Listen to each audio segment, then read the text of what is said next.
በስመ አብ ወወልድ ወመንፈስ ቅዱስ አሐዱ አምላክ። ሎማዓንቲ 13 የካቲት እዩ። ሎማዓንቲ ኣብ ቅድስት ቤተ ክርስቲያንና ዝዝከሩ ቅዱሳን ኣቦታትና ቅዱስ ሰርግዮስ ሰማዕት፣ ኣባ ጢሞቴዎስ ሊቀ ጳጳሳት ዘእስክንድርያ፣ ቅዱስ ቴዎድሮስ ወልደ ፋሲለደስ፣ ከምኡ ድማ ቅዱስ ኣውሳብዮስ እዩ። ከምኡ ድማ ኣባ ክፍላን ኣባ ህብስን። ኣባ ኣውሳብዮስ ፍልይ ዝበለ ታሪኽን ዘደንቕ ታሪኽ ዘለዎም ኣቦዮም።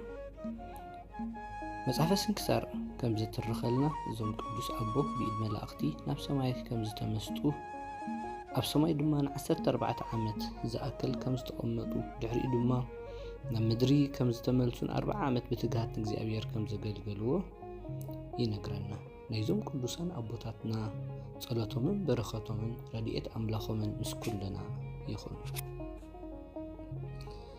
ሎማዓንቲ ኣብ ቅድስት ቤተ ክርስቲያንና ዝንበቡ ክፍሊ መንባባት መጽሓፍ ቅዱስ ቀዳማይ ካልኣይ ቆሮንጦስ ምዕራፍ 12 ካብ 1 ክሳብ 11 ኮይኑ ሐዋርያ ቅዱስ ጳውሎስ ብራእይ ከም ዝተመስጠ ኣብ ሳልሳይ ሰማይ ተወሲዱ ድማ ሓደ እኳ ክዛረበሉ ዘይከኣል ምስጢር ከም ዝረኣየ ዝገልጽ እዩ። እዚ ምንባብ እዚ ምስቲ ናይ ቅዱስ ኣውሳብዮስ ናብ ሰማይ ንምምሳጥ ኣዝዩ ዝተሓሓዘ እዩ።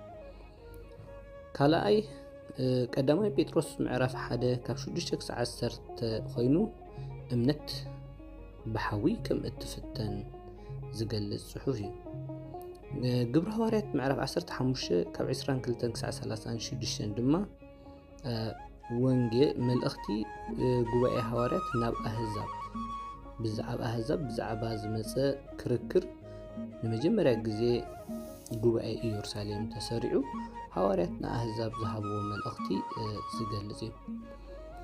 ሎማዓንቲ ናይ ሎማዓንቲ ምስባክ ካብ መዝሙር 139 ፍቕዲ 7 እዩ።